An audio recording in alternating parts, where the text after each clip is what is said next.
Pernah nggak sih kita mikir, ada sebuah ironi yang aneh dan menyakitkan di dunia ini?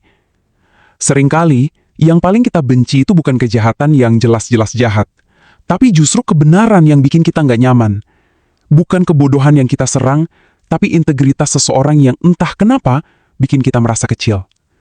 Kita hidup di dunia, bahkan di lingkungan rohani, yang anehnya bisa sangat toleran sama yang biasa-biasa aja, tapi justru alergi sama keunggulan yang sejati. Dunia yang lebih suka kompromi hangat daripada karakter yang menantang. Dan ketika ada seseorang yang berdiri teguh, punya prinsip, disiplin, konsisten, seringkali ada satu label yang udah disiapin buat dia, sombong. Anda pernah merasakannya? Atau paling nggak pernah melihatnya? Orang-orang yang pegang standar tinggi, yang menolak jalan pintas, yang setia sama apa yang benar, bahkan saat nggak ada yang lihat. Justru mereka yang sering dicap keras kepala, kaku, sok suci. Kok bisa ya? Kenapa standar yang tinggi malah dianggap sebagai penghakiman? Kenapa komitmen pada kebenaran justru dianggap serangan personal? Ini pertanyaan yang mengguncang fondasi komunitas kita. Dan disinilah puncaknya. Di tempat yang seharusnya jadi benteng kebenaran, di dalam gereja, tempat di mana karakter Kristus harusnya dibentuk, kenapa konsistensi malah dianggap ancaman buat harmoni? Kenapa ketegasan doktrin malah dibilang nggak punya kasih? Kenapa pemimpin yang jujur soal dosa malah dicap terlalu keras? Sebenarnya ada apa dengan kita? Nah, ini pertanyaan terakhir yang paling dalam, yang paling nusuk, yang harus kita jawab jujur di hadapan Tuhan. Waktu kita bilang seseorang itu sombong karena hidupnya menantang kita ini lagi objektif menilai karakter, atau kita sebenarnya lagi mati-matian membela ego kita yang terluka? Apa kita benci superioritas mereka, atau kita nggak tahan lihat pantulan inferioritas kita sendiri di mata mereka? Mungkin seringkali masalahnya bukan di orang yang dituduh, tapi di hati kita yang menuduh. Oke, mari kita bedah luka ini lebih dalam. Kita akan bongkar dinamika yang menyakitkan ini dengan melihatnya dari 6 sudut pandang. Kita akan mulai dari diagnosis psikologis di dalam pikiran kita, sampai nanti ke sebuah panggilan profetik yang tajam untuk gereja Tuhan hari ini. Baik, kita mulai dari medan perang yang pertama, pikiran manusia. Jauh sebelum ini jadi masalah teologi atau filsafat, ini adalah pergulatan psikologis. Apa sih yang sebenarnya terjadi di dalam diri kita saat kita berhadapan dengan seseorang yang kompetensinya, disiplinnya, atau integritasnya itu jauh di atas kita? Kenapa reaksi alami kita seringnya bukan kagum, tapi justru pertahanan diri? Nah, ada penemuan psikologis yang brilian banget dari David Dunning dan Justin Kruger. Gampangnya gini, orang yang nggak tahu seringkali nggak tahu kalau mereka nggak tahu. Mereka hidup di dalam gelembung kepercayaan diri yang dibangun di atas ketidaktahuan. Sebaliknya, orang yang benar-benar ahli, yang udah menghabiskan ribuan jam belajar sesuatu, justru sadar betul betapa luasnya lautan pengetahuan yang belum mereka kuasai. Makanya, dalam diskusi teologi misalnya, orang yang baru baca beberapa artikel bisa dengan sangat pede menantang seorang doktor teologi. Apa yang dilihat sebagai kesombongan si ahli, seringkali cuma cerminan dari jurang kompetensi yang sangat lebar. Dan disinilah mekanisme pertahanan ego itu bekerja. Waktu seseorang dengan pemahaman dangkal ketemu sama orang yang bicaranya mendalam, dia nggak melihat itu sebagai kesempatan belajar. Oh enggak, egonya merasa terancam, harga dirinya goyang, rasa aman intelektualnya terganggu. Dan untuk meredakan rasa nggak nyaman itu, mekanisme pertahanan paling cepat dan paling primitif adalah serang sumbernya. Dia so pinter, dia merasa paling benar, dia sombong. Ini udah bukan lagi perdebatan ide, ini adalah pertahanan ego yang terluka. Tapi ini lebih dalam dari sekedar bias kognitif. Filsuf Friedrich Nietzsche menamainya resentiment. Ini bukan cuma iri hati biasa loh. Ini adalah semacam penyakit moral di mana orang yang lemah karena nggak mampu atau nggak mau mencapai level yang lebih tinggi, akhirnya memutuskan untuk membalikkan seluruh sistem nilai. Daripada berjuang untuk jadi unggul, kan lebih gampang untuk mendiskreditkan keunggulan itu sendiri. Jadilah, kekuatan disebut penindasan, kedisiplinan rohani disebut legalisme, dan integritas yang kokoh disebut kesombongan. Ini adalah strategi busuk dari inferioritas untuk membuat diri ini merasa superior. Tapi tunggu dulu. Slide ini menunjukkan poin yang krusial. Tuduhan sombong itu nggak selamanya salah. Psikologi sosial, lewat model dari Susan Fiske, mengajarkan kita bahwa manusia itu menilai orang lain berdasarkan 2 sumbu utama, kompetensi dan kehangatan.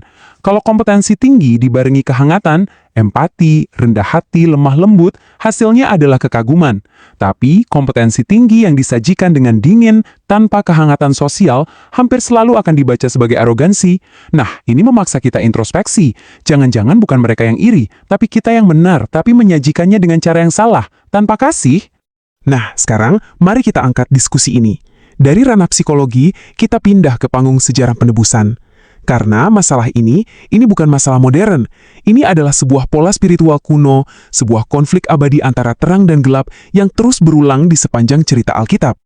Coba kita lihat polanya baik-baik. Yusuf, dia nggak salah apa-apa sama saudara-saudaranya. Tapi keberadaannya, karakternya, mimpinya, itu udah cukup bikin mereka merasa kecil dan tersingkir. Terus Musa, yang Alkitab bilang orang paling lembut hatinya di muka bumi, dituduh oleh Korah meninggikan diri, hanya karena dia menjalankan otoritas dari Tuhan. Keberhasilan Daud ngalahin Goliat itu nggak bikin dia sombong, tapi itu membuat ego Raja Saul yang rapuh merasa begitu terancam, sampai jadi obsesi pembunuhan. Dan tentu saja, puncaknya adalah Yesus. Kebenarannya begitu murni, otoritasnya begitu otentik, kasihnya begitu tanpa kompromi, sampai-sampai sistem religius yang korup dan munafik pada zamannya nggak punya pilihan lain selain membunuh dia. Yesus sendiri sudah meringkas dinamika ini dengan sangat tajam. Jadi intinya apa? Kebenaran itu sendiri, bahkan tanpa dibungkus arogansi, bisa memprovokasi kebencian. Bukan karena cara penyampaiannya, tapi karena sifat alami kebenaran itu sendiri, yang seperti cahaya menelanjangi kegelapan. Dan gak ada yang lebih dibenci oleh kegelapan yang mau sembunyi, selain disinari oleh cahaya. Integritas itu jadi cermin, dan gak semua orang siap atau mau melihat wajah asli mereka di dalamnya. Nah, ini membawa kita ke jantung konflik spiritualitas kita. Pertarungan antara teologi salib dan apa yang bisa kita sebut teologi popularitas.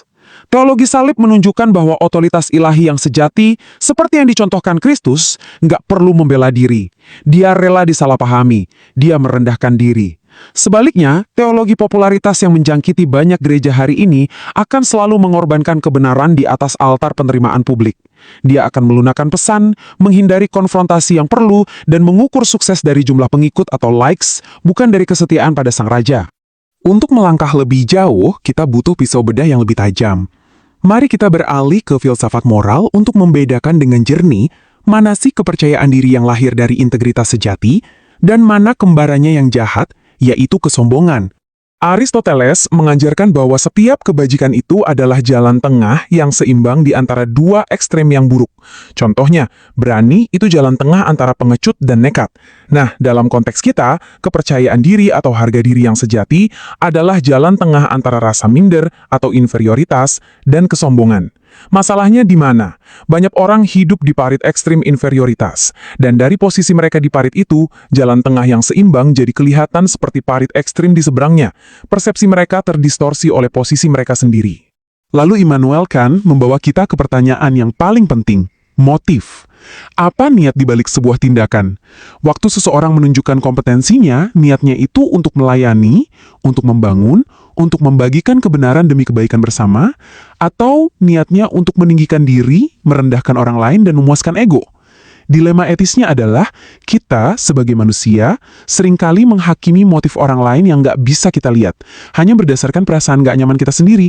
Kita jadi hakim atas hati orang lain, sebuah posisi yang sebenarnya hanya milik Tuhan kan? Oke, sekarang kita tarik semua benang merah ini, psikologi, teologi, filsafat, ke tempat di mana seharusnya semua ini nggak terjadi, tapi justru paling sering terjadi, gereja modern. Arena di mana taruhannya paling tinggi, karena yang dipertaruhkan adalah kesaksian Kristus di dunia. Di dalam budaya branding rohani, diplomasi gerejawi, dan anti-intelektualisme, kita telah menciptakan sebuah sistem yang berbahaya. Sistem di mana harmoni palsu lebih dihargai daripada pertobatan sejati. Hasilnya, ya kita hidup dalam paradoks yang mematikan ini. Integritas dianggap gangguan, sementara kompromi yang nyaman dianggap kebijaksanaan. Kita telah membalikan nilai-nilai kerajaan Allah. Kita lebih memilih Barabas yang akomodatif daripada Yesus yang konfrontatif. Inilah pertanyaan profetik yang harus kita gumulkan bersama di hadapan Tuhan. Apakah ketakutan menyinggung perasaan orang kaya atau orang berpengaruh kini telah melumpuhkan keberanian kita untuk menyatakan seluruh kebenaran Allah?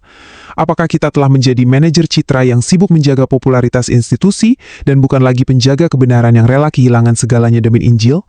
Jawaban kita atas pertanyaan ini akan menentukan masa depan gereja. Jadi, semua ini membawa kita kemana? Bukan ke keputusasaan, tapi ke sebuah panggilan terakhir yang tajam dan tanpa kompromi. Sebuah panggilan untuk berbalik dari tepuk tangan dunia yang sementara dan kembali kepada standar karakter Alkitabiah yang kekal dan sejati. Tolong dengarkan ini baik-baik. Diagnosa penyakit gereja seringkali salah. Masalahnya bukan kekurangan acara yang meriah, bukan kekurangan musik yang kekinian, bukan kekurangan gedung yang megah atau strategi media sosial yang canggih. Bukan itu semua. Disinilah letak krisis yang sesungguhnya. Kekosongan di mimbar dan di bangku jemaat itu bukanlah kekosongan intelektual atau kekosongan sumber daya. Ini adalah kekosongan karakter. Sebuah defisit pria dan wanita yang mau membayar harga untuk sebuah integritas, yang hidupnya sama di depan dan di belakang panggung, yang lebih takut pada Tuhan daripada pada opini manusia. Maka solusinya bukanlah menjadi lebih lembek dalam keyakinan atau menjadi lebih keras dalam penyampaian. Solusinya adalah merangkul model kepemimpinan Kristus yang radikal, otoritas tanpa arogansi, kebenaran tanpa haus pembuktian, kekuatan tanpa perlu membela diri, dan kasih yang rela disalibkan. Pemimpin sejati tidak dibentuk oleh tepuk tangan penonton, tetapi oleh kesetiaan di hadapan Tuhan di ruang yang sunyi. Biarlah ini menjadi tantangan dan sekaligus doa bagi kita semua. Saat kita dituduh, saat kita disalahpahami karena memegang standar yang benar, mari kita berhenti sejenak, bukan untuk membela diri, tapi untuk memeriksa hati. Apakah ketidaknyamanan yang kita timbulkan ini berasal dari kebenaran Injil yang murni dan menusuk, ataukah ini berasal dari kesombongan kita yang tersembunyi? Karena pada akhirnya, itulah satu-satunya perbedaan tipis antara menjadi martir daging kebenaran dan menjadi korban dari kebodohan kita sendiri, antara kemuliaan Kristus dan kesombongan pribadi. Aku